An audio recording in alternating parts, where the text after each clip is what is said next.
want you guys to know about a 6,000-year-old secret.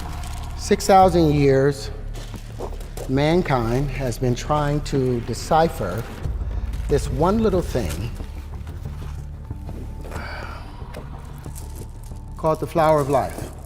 Imagine a lost recipe whispered about for centuries, a hidden scripture that unlocks the key for something great, something we are not prepared for, a relic that holds the key to the secret of the universe.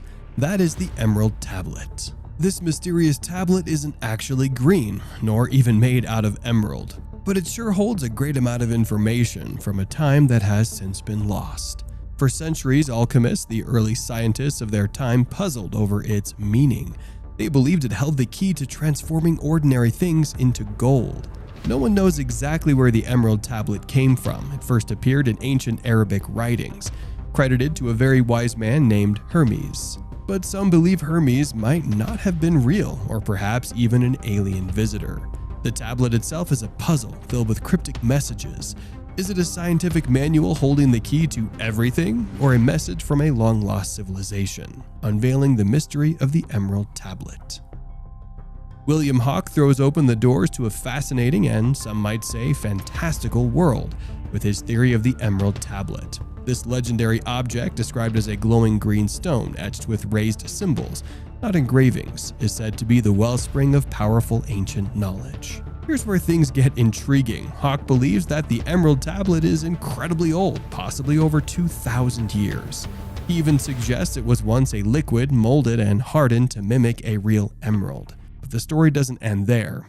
The inscription's author, FFF, who some identify as Hermes Trismegistus, meaning thrice greatest, is said to have mastered the physical, mental, and spiritual realms. Hawke's work takes a bold leap, proposing that many modern spiritual and philosophical movements, from Gnosticism to Freemasonry, even Buddhism and yoga, all trace their roots back to this enigmatic figure, tracing spiritual lineages to the Emerald Tablet.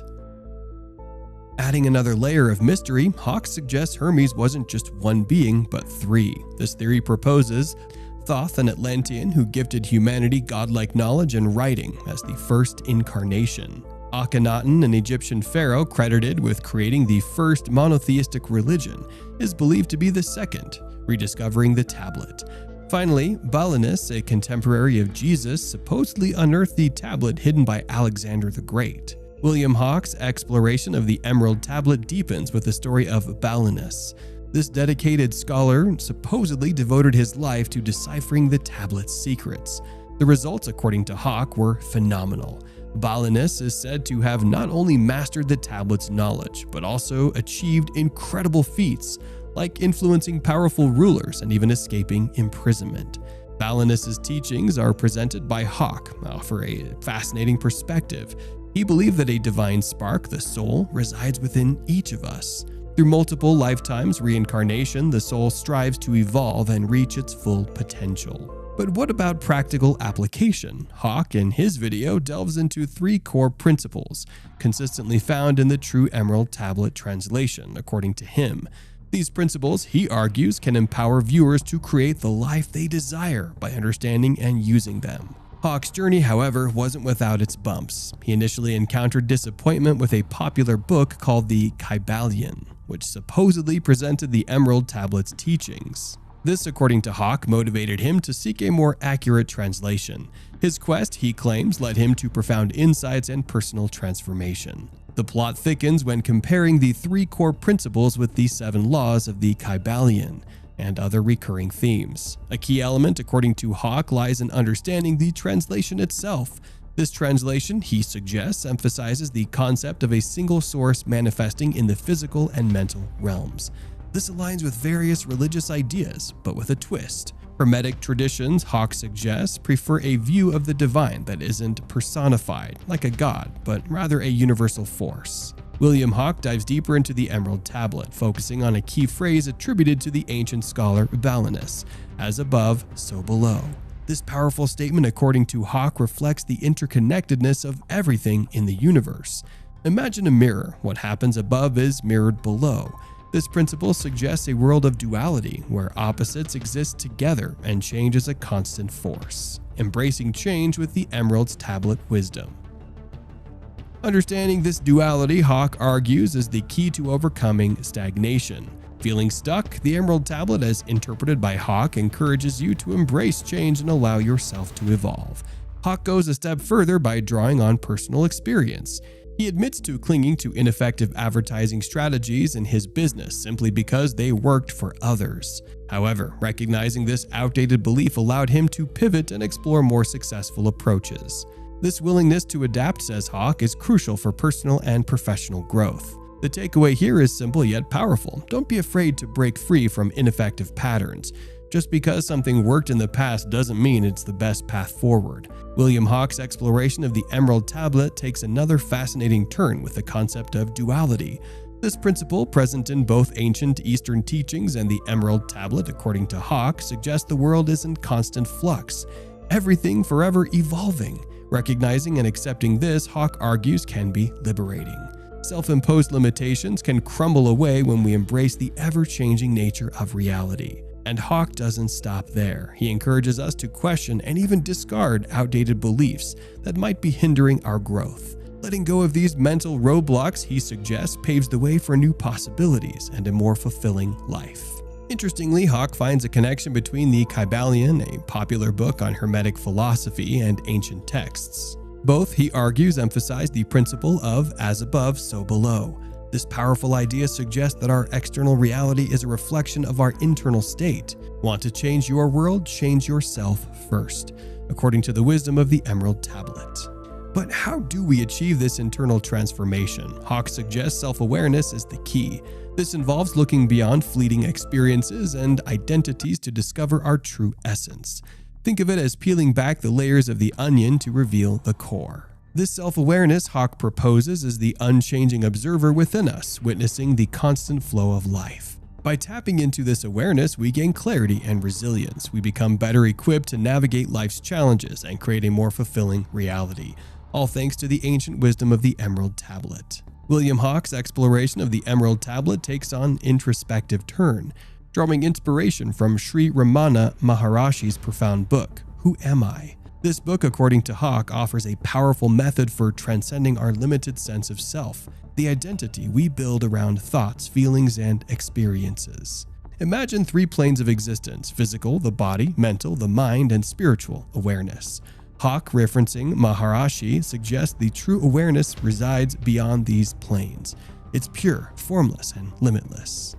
The key to unlocking this awareness, Hawk proposes, lies in becoming the observer. Think of a witness watching a play. Similarly, we can learn to observe our own thoughts and feelings without getting caught up in them. When we can witness a thought, there's a separation between us and the thought itself. The simple act reveals we are not our thoughts. The same principle applies to emotions. We can feel an emotion arise, but by observing it, creating a space between ourselves and the feeling, we recognize we are not our emotions either. But the journey doesn't stop there. Hawk, through Maharishi's teachings, suggests observing the observer itself. By going deeper, we realize we are not even the act of watching. This is the gateway to discovering our true essence, that which exists beyond simply being. The metaphor of a still pond is used to illustrate this point. Just as a still pond reflects the sun perfectly, a mind free from ripples of thought reflects pure awareness. Our false ideas about ourselves are like those ripples, obscuring our true nature.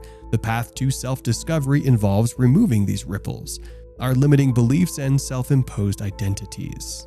William Hawk's exploration of the Emerald Tablet delves deeper into self-discovery, drawing a parallel between focused attention and our sense of self. Imagine a cluttered desk. Your focus naturally goes to the objects in the foreground, making it difficult to notice the vast space beyond them, the wall. Similarly, Hawk suggests our attention gets snagged on the foreground of our minds, our thoughts, worries, and desires.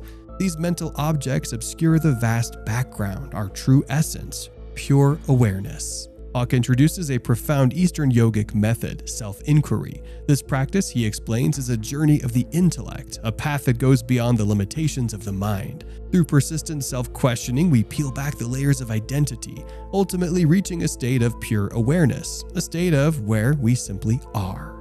The implications of this journey are life-changing, according to Hawk. By anchoring ourselves in awareness, we become unshakable. External events no longer control us. We become the calm observer rather than the one swept away by the waves of emotion and circumstances. Hawk himself has been practicing self-inquiry for years, and he credits it with allowing him to consciously choose who he wants to be in the world. No longer a slave to his pre-programmed reactions, he can now show up authentically as his best self. Here's a key concept Hawk emphasizes: the formless gives rise to form. Think of a sculptor. The formless block of marble becomes a beautiful statue. Similarly, our formless awareness gives rise to the ever-changing forms of our thoughts and experiences. The key to self-inquiry, Hawk explains, is simple observation. Notice every thought, feeling, and sensation that arises without judgment. Allow it to exist, but don't identify with it. Ask yourself, to whom does this thought occur? The answer might be me. But then the deeper question arises, who is this me? Who am I? Hawk warns against getting caught up in finding the right answer. The initial response might be based on your identity. I'm John, I live in California, etc. But the true inquiry goes beyond that. It delves into the essence of who you truly are, the root that connects you to all beings, the vast awareness beyond the bubble of your individual thoughts. Hawk describes a personal transformation, becoming less and less affected by external events. This inner stability, he argues, is the key to becoming a powerful creator in your own life. Free from the sway of other people's opinions and external circumstances, you can discover your unique path and connect with your authentic self. Hawk encourages you to explore this law of awareness that has transformed his life. He recommends a certain book, but emphasizes that simply asking 2 key questions is enough to begin your journey. Number 1, observe a thought. To whom does it arise? Number 2, who am I? These questions, Hawk suggests, pave the way for the third and final law found in the Emerald Tablet, according to his interpretation, the Law of Transmutation. The Emerald Tablet, Hawk suggests, mentions this principle directly, using the imagery of earth carrying something in its belly and wind nourishing it. This, he explains, represents a transformation of states, a form of alchemy. In ancient times, the ultimate achievement was mastery of alchemy, the ability to turn lead into gold. However, Hawk argues the Emerald Tablet uses this metaphor on a deeper level. The true base metal to be transmuted is our own internal state. The goal is to transform our inner power into something far more valuable, enlightenment, a complete transformation of our being. This elevated state, Hawk suggests, is what allowed figures like Hermes to achieve seemingly miraculous feats. William Hawk's exploration of the Emerald Tablet takes another turn, focusing on a key concept, the Philosopher's Stone. This legendary alchemical substance, traditionally believed to turn lead into gold, holds a deeper meaning according to Hawk. The true Philosopher's Stone, Hawk argues, resides within each of us. It's the power of imagination. This potent force, he suggests, is the key to personal transformation and the safeguard against succumbing to limiting beliefs. Think about it. Society often tries to dictate our paths, shutting down our unique perspectives. But imagination, as Einstein famously said, is the fuel that drives progress. Without the freedom to imagine, we become slaves to other people's expectations, doomed to live someone else's dream. Hawk emphasizes the importance of cultivating your imagination, and he shares a powerful method, visualization. He describes a personal journey where he consistently visualized his ideal life, picturing success in vivid detail. This practice, combined with unwavering belief, led him to achieve remarkable results, building a thriving business and fulfilling his dreams. The secret sauce, according to Hawk, lies in connecting imagination with emotion. When you visualize your goals and couple them with strong positive feelings, you create a powerful synergy between the mind and the heart. This, Hawk suggests, allows us to master all 3 planes of existence: physical, mental, and spiritual. Hawk warns against living a life dictated by shoulds. Societal expectations may not resonate with your true desires. He encourages you to listen to your heart, the voice that often gets silenced by external pressures. Reconnecting with your heart's desires, Hawk argues, is crucial for creating a life that feels authentic and fulfilling. Now, let's delve into what Terrance Howard has got to say about the Emerald Tablet scriptures. 20 years ago, you're the same person that you were then. If you lose that little spark that kept you motivated, that little piece, like this is my vocation. I love acting half the time, but there's some downfalls of it. You know, a lot of actors end up with personality identity crisis and conflicts because you have so many characters you're playing. And if you really commit to the characters, you become like a piece of clothing. And your body becomes what they put on. And the character has a tendency of wanting to own you. They don't let go. Howard uses Anthony Hopkins' portrayal of Hannibal Lecter as a cautionary tale. The character's monstrous nature, Howard suggests, lingered within Hopkins to some degree. This is what made the performance so believable, but it also highlights the potential risk of blurring the lines between character and actor. Howard himself admits to experiencing this. He describes playing a character named Lucius, who is filled with turmoil. The emotional weight of that role, combined with his own personal struggles, created a heavy burden. He emphasizes the crucial need to find time to reconnect with your true self amidst all the roles you play in life. The core message here is simple yet profound. Never lose sight of who you are. There's a danger of looking in the mirror one day and not recognizing the person staring back. Howard suggests that this loss of self often begins around adolescence, when we start pushing aside our inner voice, the one that guides and protects us. Now, you know, this is one of the oldest symbols in human history, right? Or do you not know? This symbol was found in the Temple of Osiris in Egypt, and it had been molecularly burned into the wall. And it's 6,000 years old. This same symbol has been found in the forbidden temples in China, sitting under the fufu dogs, and the foot on it, the flower of life, saying whoever controlled that flower of life controlled the universe. Challenging scientific orthodoxy. Terrance Howard takes William Hawke's exploration of the Emerald Tablet on a surprising detour, delving into the nature of reality itself. Howard argues that our current understanding of the universe might be fundamentally flawed. His central theme is the concept of straight lines. Science, Howard suggests, has been misled by this force on straight lines. He argues that everything in the universe is in motion, and motion is inherently curved. Think galaxies or waves. Nature, according to Howard, doesn't operate in straight lines. This focus on straight lines, Howard suggests, is exemplified by our reliance on Euclidean geometry. He proposes that this entire system of thought misses the true essence of the universe, which is inherently curved and cyclical. Howard goes even further, challenging the very foundation of mathematics. He uses the square root of 2 as an example.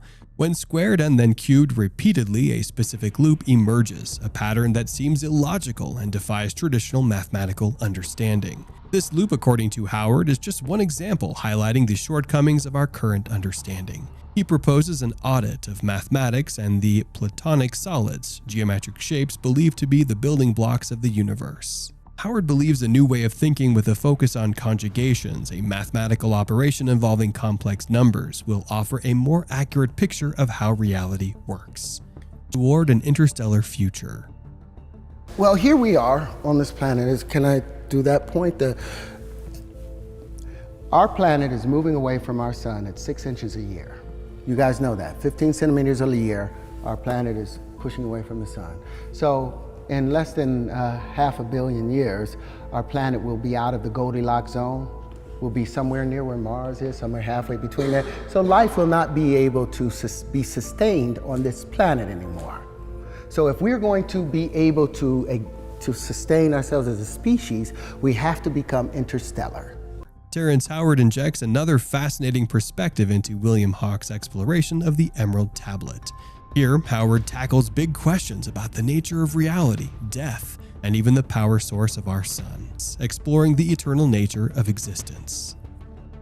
First, Howard approaches the topic with a healthy dose of skepticism. He readily admits his initial doubts about the ideas presented, particularly the electric sun model. This theory proposes that the sun's energy comes from external forces, not nuclear fusion as traditionally believed and proven by science.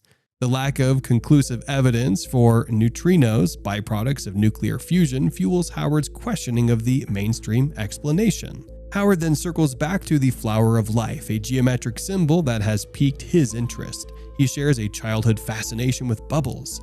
Their spherical form a manifestation of a universal principle, according to Howard. Everything expands as a sphere, he suggests, while contraction happens in geometric forms.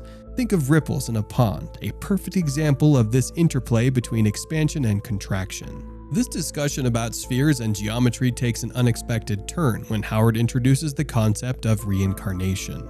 He argues that life isn't a one-time rodeo.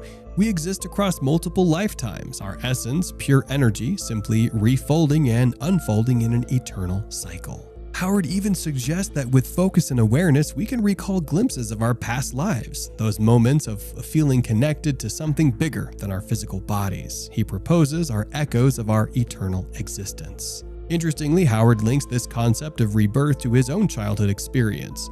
He describes a precocious understanding of the flower of life at a young age, suggesting that knowledge from a past life might have carried over.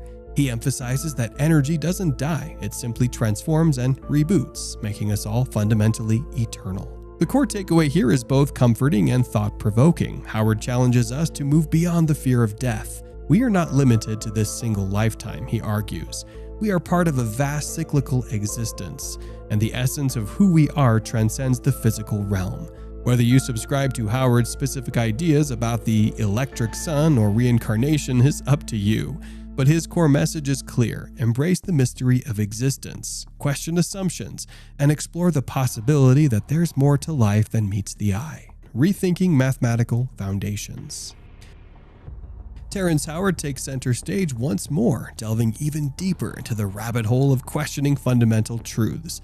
This time, his focus is on the very foundation of mathematics, numbers. Howard challenges the traditional understanding of numbers, particularly multiplication. He questions the logic behind statements like 1 times 0 equals 0. This, he argues, creates a conflict with the principle of conservation of energy. Energy can't disappear. He compares it to Stephen Hawking's ideas about information loss at the event horizon of black holes. Howard suggests that the limitations of our current mathematical system might be hindering our understanding of the universe. He references a historical figure, Richard Dover, who challenged the Dewey Decimal System and proposes a similar overhaul of mathematics itself. The conversation then shifts to consciousness and energy. Howard finds similarities between his views and Dr. Robert Lanza's theory of biocentrism, which emphasizes the role of consciousness in reality. Following this, Howard revisits his concept of harmonic wave sequencing, a method he believes can address disease like cancer. He dives into the science behind DNA, explaining how its structure resonates at specific frequencies. Illness, according to Howard, arises when these frequencies become disrupted. Harmonic wave sequencing, he proposes, uses specific frequencies to reharmonize the DNA and restore health. Howard emphasizes the simplicity and elegance of this approach, suggesting it eliminates the need for invasive procedures.